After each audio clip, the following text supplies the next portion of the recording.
തിരുവനന്തപുരത്തെ മാളിൽ വെച്ച് എസ്എഫ്ഐ പ്രവർത്തകരും പോലീസും തമ്മിലുണ്ടായ സംഘർഷത്തിന്റെ പഴി എസ്എഫ്ഐയുടെ തലയിൽ ചാർത്തുന്നതിനെതിരെ സംഘടനയുടെ സംസ്ഥാന പ്രസിഡന്റ് എം ശിവപ്രസാദ്. സംഭവത്തിൽ രാഷ്ട്രീയ ബന്ധമില്ലെന്നാണ് ശിവപ്രസാദ് വിശദീകരിക്കുന്നത്. സംഘർഷം എസ്എഫ്ഐയുടെ തലയിലിടാൻ ചിലർ നോക്കുന്നുവെന്ന് ശിവപ്രസാദ് കുറ്റപ്പെടുത്തി.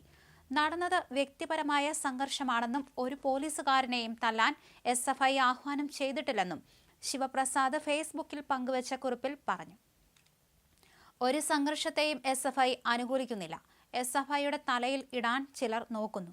ഒരു വടിയായി എസ്എഫ്ഐക്ക് ബന്ധമില്ലാത്ത വിഷയങ്ങൾ ഉപയോഗിക്കുന്നു. ചെറിയ ശതമാനം പുഴുക്കുത്തുകൾ പോലീസിലുമുണ്ട്. അത്തരക്കാർക്കെതിരെ ശക്തമായ നടപടി സ്വീകരിച്ചതാണ് സമീപകാല അനുഭവമെന്നും ശിവപ്രസാദ് ചൂണ്ടിക്കാണിച്ചു. ശനിയാഴ്ച രാത്രി തിരുവനന്തപുരത്തെ മാൾ ഓഫ് ട്രാവൻകൂറിൽ വെച്ചായിരുന്നു സംഭവം. മെഡിക്കൽ ലീവിലായിരുന്ന CPO മിഥുൻ കുടുംബത്തോടൊപ്പം മാളിൽ എത്തിയതായിരുന്നു. ഈ സമയം പിന്തുടർന്നെത്തിയ എസ്എഫ്ഐ പ്രവർത്തകർ ആക്രമിക്കുകയായിരുന്നു.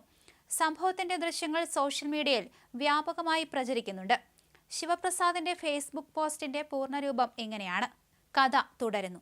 56 വർഷത്തെ എസ്എഫ്ഐയുടെ വിദ്യാർത്ഥി അവകാശ പോരാട്ട ചരിത്രത്തിൽ എത്രയോ പോലീസ് മർദ്ദനങ്ങൾ, ഗുണ്ടാ ആക്രമണങ്ങൾ, രക്തസാക്ഷിത്വങ്ങൾ, അപവാദ പ്രചരണങ്ങൾ ഇതെല്ലാം ഏറ്റുവാങ്ങാൻ വിധിക്കപ്പെട്ടവരാണ് എസ്എഫ്ഐക്കാരെന്നാണ് ഒരു പക്ഷം. കേരളം ആരാണ് ഭരിക്കുന്നത് എന്ന് നോക്കിയിട്ടല്ല എസ്എഫ്ഐ സമരം നടത്തുന്നത്. പോലീസ് മർദ്ദനം ഏറ്റുവാങ്ങേണ്ടി വരും എന്ന രീതിയിൽ തന്നെയാണ് എല്ലാ സമരങ്ങളും മുന്നോട്ടു പോകുന്നത്. തോക്കുകൾ കൊണ്ട് എസ്എഫ്ഐ സമരത്തെ നേരിട്ടതിന്റെ എത്രയേറെ അനുഭവങ്ങൾ കേരളത്തിലുണ്ട്.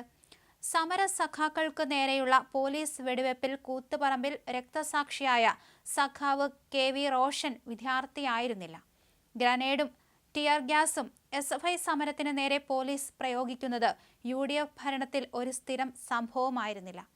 ഗ്രനേഡ് പൊട്ടി കാലിന് പരിക്കേറ്റ് ഒരു ചെറുമുഴന്തോടെ ഈ കേരളത്തിൽ നടന്ന എസ്എഫ്ഐയുടെ സമരനായകൻ സഖാവ് P ബിജുവിനെ സമര കേരളത്തിന് മറക്കാൻ കഴിയുന്നതാണോ?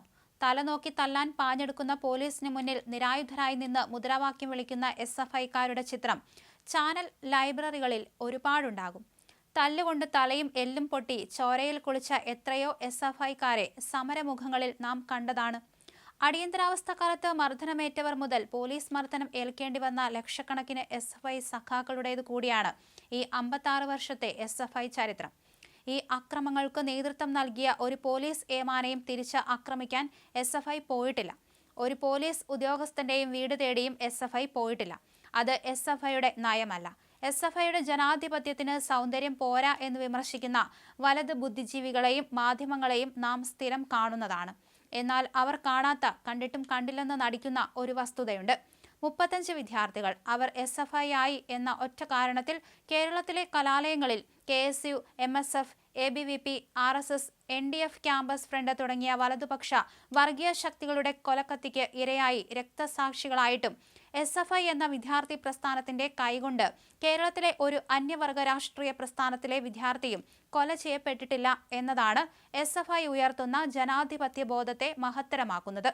സഹനത്തിന്റെ ചരിത്രം കൂടിയാണ് SFIയുടേത് എന്ന് മറക്കരുത്. എന്നാൽ ഇത്തരം പോലീസ് ആക്രമണങ്ങൾ കഴിഞ്ഞ 10 വർഷത്തെ ഇടതുഭരണത്തിന് കീഴിൽ വലിയ നിലയിൽ കുറവ് വന്നത് നമ്മുടെ അനുഭവമാണ്.